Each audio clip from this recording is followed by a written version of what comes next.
Livro do Apocalipse, capítulo 9, versículo de número 1. E o quinto anjo tocou a trombeta e viu uma estrela que do céu caiu na terra. E foi-lhe dada a chave do poço do abismo. Bom, João declara que após o toque da quinta trombeta, ele observa uma estrela que havia, presta atenção, uma estrela que havia caído. Observe que João não usou o verbo no gerúndio, caindo.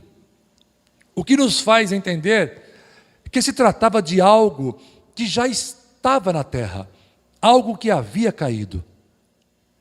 E o fato de alguém lhe dar a chave do poço do abismo nos faz entender que trata-se de um ser pessoal e não de um meteorito ou um outro objeto celeste que caiu na terra. Vamos conferir com o que diz o livro do profeta Isaías, capítulo 14, versículo 12. Como caíste desde o céu, ó Lúcifer, filho da alva, como fostes cortado da terra, tu que debilitava as nações. Então, é uma estrela caída, é um anjo caído, que já havia caído quando João teve essa visão do livro do Apocalipse, capítulo 9, versículo 1, ok? Vamos então buscar o entendimento do versículo 2. E abriu o poço do abismo, e subiu fumaça do poço, como a fumaça de uma grande fornalha. E com a fumaça do poço, escureceu-se o sol e o ar. Abismo, segundo o pensamento antigo, seria um imenso buraco, sem fundo, localizado nas profundezas da terra, onde se aprisionavam os maus espíritos no aguardo do juízo final, tá? E esta estrela, sem perca de tempo, abre o poço do abismo para soltar uma categoria terrível de maus espíritos. Leiamos Judas, versículo 6. Judas tem apenas um capítulo, né? Judas 6. E aos anjos que não guardaram o seu principado, mas deixaram a sua própria habitação, reservou na escuridão e em prisões eternas até o juízo daquele grande dia. Então, muito provavelmente se trata desses espíritos que estavam em prisão, que serão soltos, tá, por essa estrela que havia caído na terra, ou seja, Lúcifer, Satanás. E a fumaça nos faz lembrar do fogo do inferno, tá? Versículo de número 3. E da fumaça vieram gafanhotos sobre a terra, e foi-lhes dado poder, como o poder que tem os escorpiões da terra. É interessante notar, irmãos, que gafanhotos também foram utilizados por Deus na 8ª praga do Egito. Porém, no caso do Apocalipse, os gafanhotos têm o mesmo poder dos escorpiões, ou seja, são venenosos e picam, tá? Não tem nada a ver com esses gafanhotos que comem planta, não. São seres tipificados como gafanhotos, mas que picam e causam dor. Não sabemos exatamente como será isso, tá? Se é algo simbólico ou algo literal. Mas sabemos que vai ser terrível, tá? Versículo de número 4. E foi-lhes dito que não fizessem dano à erva da terra, nem a verdura alguma, nem a árvore alguma, mas somente aos homens que não têm na testa o sinal de Deus. Irmãos, apesar de serem chamados de gafanhotos, não estavam autorizados a danificar as plantas, e sim aos homens, exceto os 144 mil judeus selados, aqueles que têm na testa o sinal de Deus. Portanto, as pessoas que serão o alvo dos juízos de Deus irão sofrer intensamente. Será que vale a pena viver longe de Jesus? Não, em hipótese alguma. Coisas terríveis estão por acontecer na terra.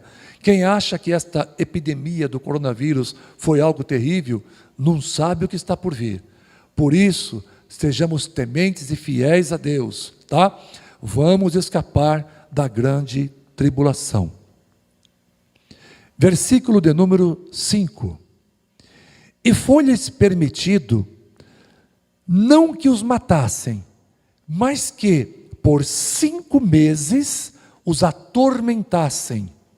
E o seu tormento era semelhante ao tormento do escorpião, quando fere o homem.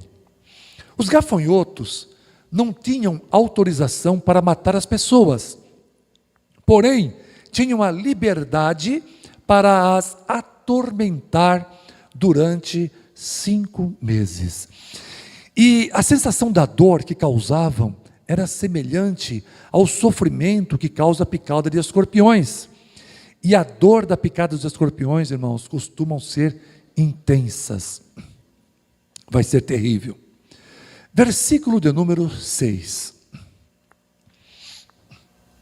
E naqueles dias, os homens buscarão a morte, e não a acharão, e desejarão morrer, e a morte fugirá deles.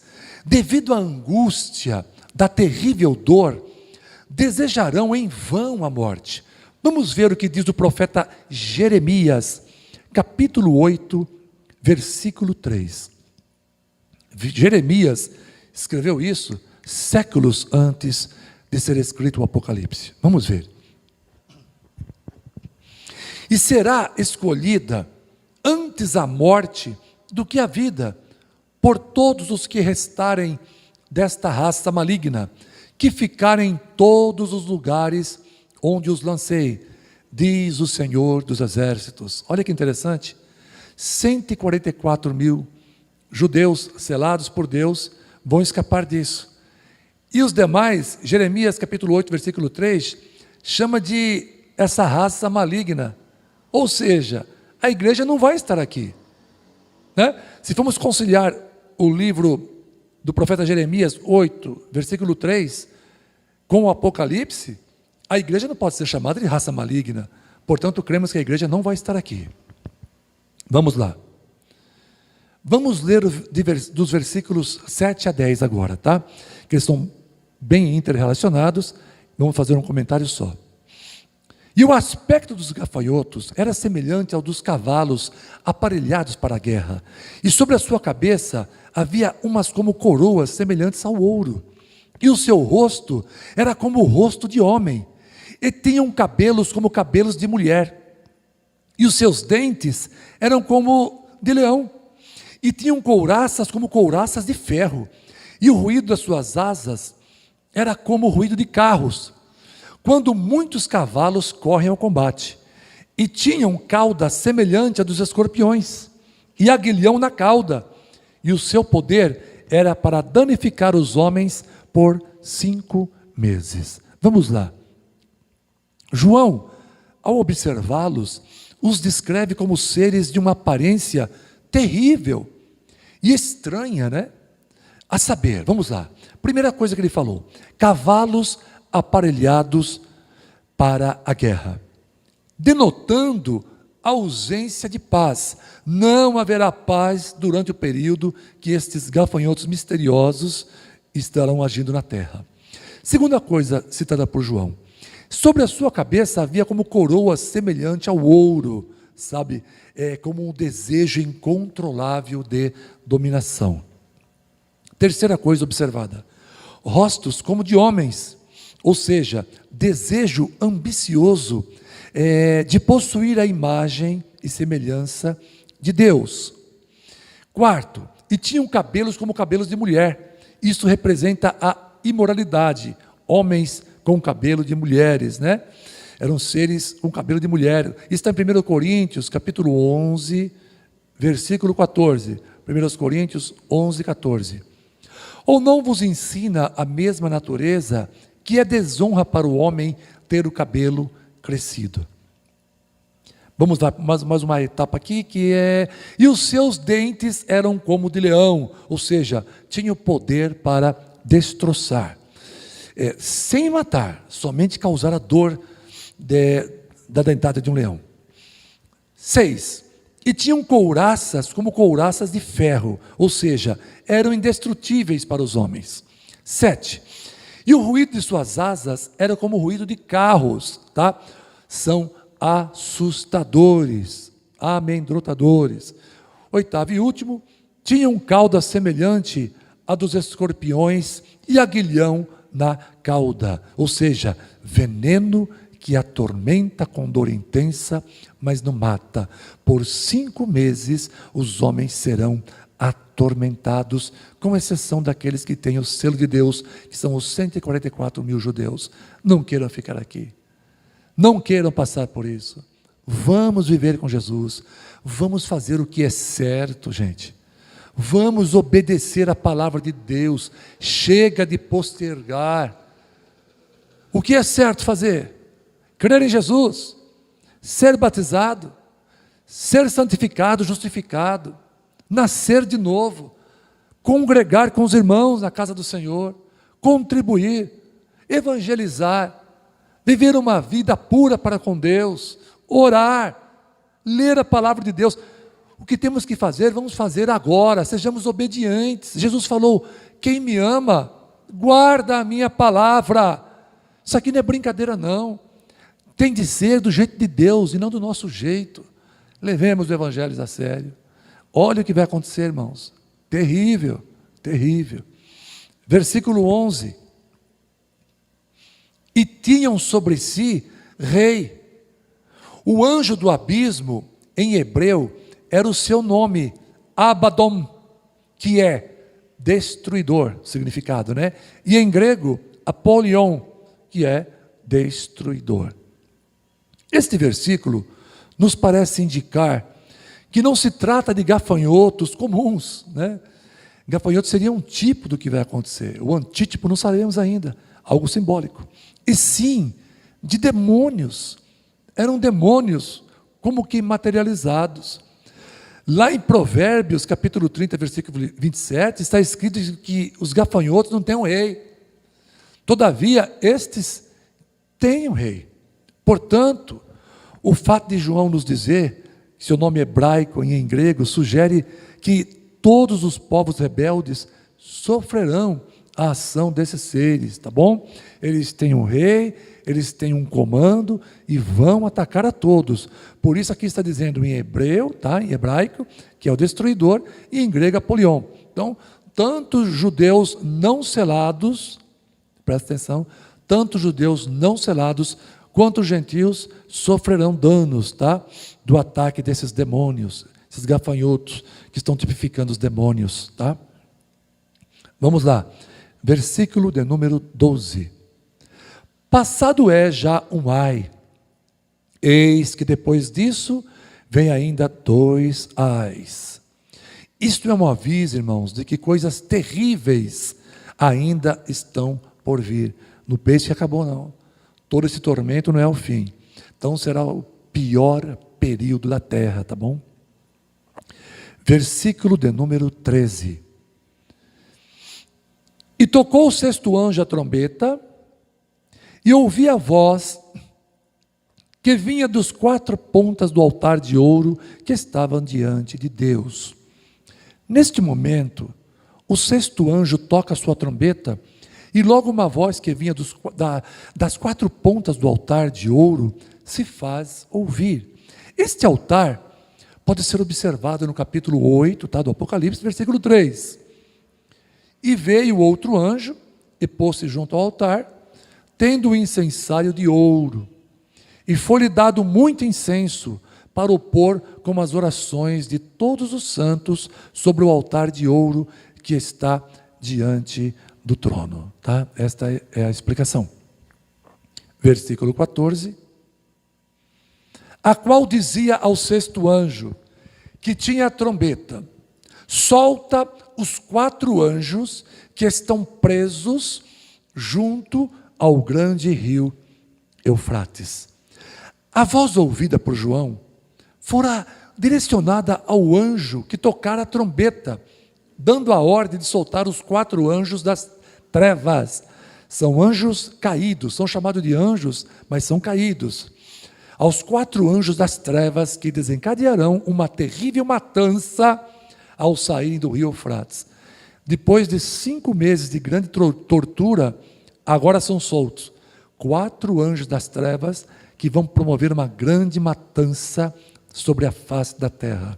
Vale ressaltar, irmãos, que o rio Eufrates localizava-se ao norte de Israel. E apesar de servir de fronteira protetora contra alguns países, tais como a Síria e o Iraque, não podemos nos esquecer que foi nas proximidades do Eufrates que as piores catástrofes da humanidade ocorreram, tá bom? Sendo elas, a saber, a queda do homem no paraíso. Onde ficava o paraíso? O atual Iraque. O assassinato de Abel por seu irmão Caim, e o afastamento de Deus. E agora é palco da ação de seres prontos para matar. Tá? Versículo 15. E foram soltos os 4 anjos que estavam preparados para hora e dia e mês e ano, a fim de matarem a terça parte dos homens. Este versículo nos faz compreender a fúria que estava nestes seres infernais, já que deveriam estar há muito tempo aguardando para serem soltos para a operação do ódio que eles possuíam, que estavam cumprindo a ira de Deus, o juízo de Deus, Versículo 16. E o número dos exércitos dos cavaleiros era de 200 milhões, e ouvi o número deles. Agora, irmãos, nos deparamos com os recursos que os 4 anjos lançarão mão para pôr em prática o seu furor. É um exército de 200 milhões, que nos parece ser uma aliança de exércitos inimigos, incluindo-se talvez a China e a Índia, tá? Ou algum outro grande país. Haja visto o espantoso número de guerreiros, 200 milhões, tá? Versículo 17. E assim vi os cavalos nesta visão, e os que sobre eles cavalgavam tinham couraças de fogo, e de jacinto e de enxofre, e a cabeça dos cavalos era como a cabeça de leão. Tá? De sua boca saía fogo e fumaça e enxofre. Irmãos, isto nos faz entender tratar-se de talvez de tanques de guerra, tá? E aviões de combate.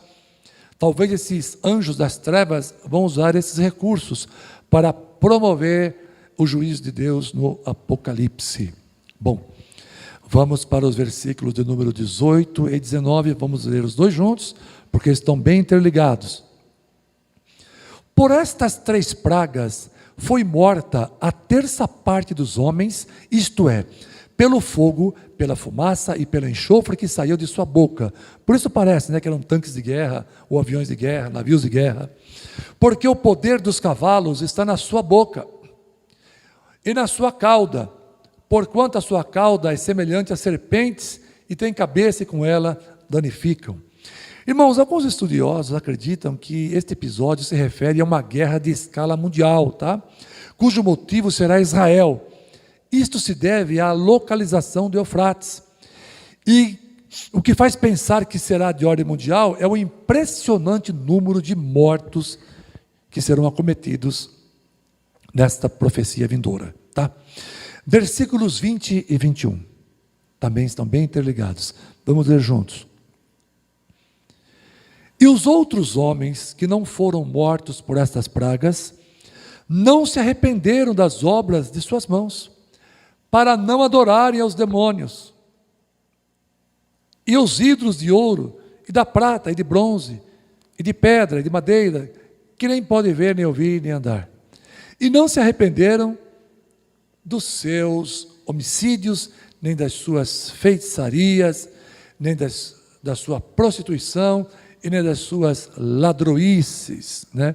Então esses versículos demonstram que apesar da imensa paciência de Deus, no intuito de que o homem se arrependa, este, quando decide rejeitá-lo, o faz obstinadamente, pois mesmo após haver presenciado as terríveis catástrofes, não temem ao Deus dos céus, não se arrependem dos seus pecados. Que horror, irmãos, terrível. Mesmo com tudo isso, eles não se arrependem. Isso me faz lembrar daquele ladrão da cruz, que não se arrependeu, mesmo observando tudo que estava acontecendo, sabendo que ele estava perto para morrer. O outro ladrão falou para ele: você não teme a Deus, mesmo estando na mesma sentença de morte, você não teme a Deus? Nós estamos merecendo o que estamos passando, mas ele que mal fez, para que ficar zombando dele? Você não teme a Deus nem na hora de morrer? Se cumpre aqui também, né?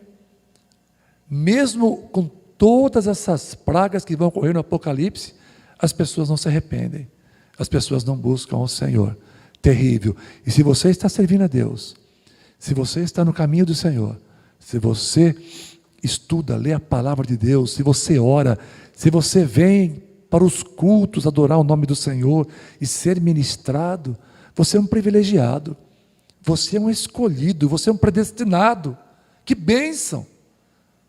A predestinação, ela é coletiva. A igreja é a eleita. Se você é a igreja, você é um eleito. Permaneça no Senhor Jesus, porque a Bíblia diz que aquele que perseverar até o fim, Jesus disse isso, este será salvo. Aquele que perseverar, cumprindo fielmente tudo que está nessa palavra aqui, Jesus disse: eu não riscarei o seu nome dentre os eleitos, ou seja, do livro da vida. Seja fiel, continue temendo ao Senhor, fique na presença deste Deus. E assim encerramos o estudo do capítulo 9 do livro do Apocalipse. Amém? Na próxima quinta-feira,